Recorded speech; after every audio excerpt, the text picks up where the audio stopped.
Hi guys, how lovely to have you back for our bedtime stories tonight. I hope you're doing okay. Do you know what? We've had a lot of people doing trick and treating in our area recently because of course it's been Halloween. Now, I love a bit of Halloween and I especially love the pumpkins and the carving and the magnificent things that you can do with just one vegetable. However, I have noticed that not everyone is so into the scary side of Halloween. And so, as much as we've enjoyed the scary stories, I thought tonight would be time for a bit more of a laugh. So, this one is sure to make you giggle. And maybe scare you just the tiniest bit. So, snuggle yourselves in tight. Have you got your favourite cuddly? Great, then let's go. Tonight, we're reading Alan's Big Scary Teeth. Written and illustrated by Jarvis. Alan came from a long line of very scary alligators. He was known throughout the jungle for his scaring. It was what he did best. Alan would start each day polishing his scales, sharpening his nails, and brushing each one of his big scary teeth for at least 10 minutes at a time. And after practicing his frightening faces in the mirror, he'd sneak into the jungle for his morning round of scaring. Alan went snap, snap, and grrr, grrr. And he said things like, "I'm big, scary Alan. Fear my razor-sharp teeth."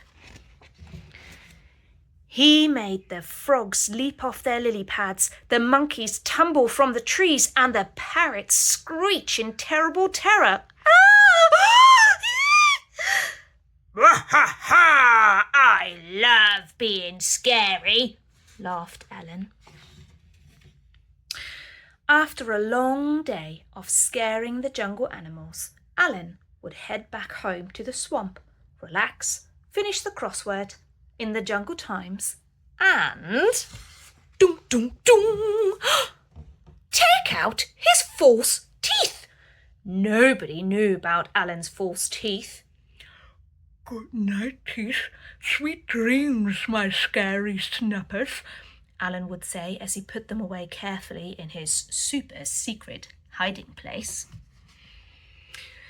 One morning, Barry the Beaver was up early collecting wood and came across a dozing Alan. Terrified that Alan might wake up and gobble him whole, he quickly dived behind a bush. "Phew, that was close," thought Barry, just as a set of false teeth fell out of a bush with a very familiar snap, snap. When Alan awoke, his teeth were gone. "My teeth! My teeth! Where are my teeth?" What could he do? Maybe no one would notice? Could he still be scary without them? He decided to head into the jungle as usual. He made the frogs leap off their lily pads, the monkeys tumble from the trees, and the parrots screech with laughter. Alan just wasn't very scary without his teeth. Snap, snap. Alan slunk back to the swamp. He had never been more embarrassed. He came from a very long line of very scary alligators.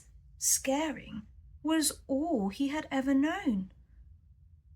What would Alan do now? Poor Alan began to cry, just a little at first.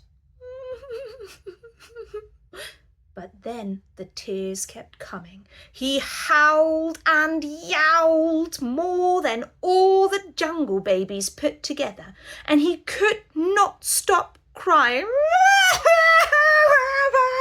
until Next morning, all the animals turned up at Alan's swamp with his big, scary teeth. "We'll give you back your teeth," said Frog. Really? Said Alan. "On one condition," said the parrot. "You have to stop scaring us." But what will I do? I don't know how to do anything else. "We have an idea," said Frog. And so, every day, after polishing his scales, sharpening his nails, and brushing his big scary teeth, Alan headed into the jungle and became Alan the gardener, Alan the hairdresser, and Alan the dentist. But every night he became Alan the big, scary storyteller, thrilling the jungle animals with his terrifying tales. "Ha ha ha! I love being scary," laughed Alan. And sometimes he even let Berry borrow his teeth. Grrr. So, what did you think of Alan and his, well, scary, not so scary secret? I love how they all came together in the end and they found a solution that worked for everyone, because scary stories can be fun, but everyone needs to be on board. And with that, it's now time for you to go to bed. So, cuddle yourself in tight. You've got your favourite cuddly still? Great. Then close your eyes. Think of the happiest thing you can, hopefully not too scary, and then you'll have fantastic dreams. And tomorrow is going to be another wonderful day. See you next time.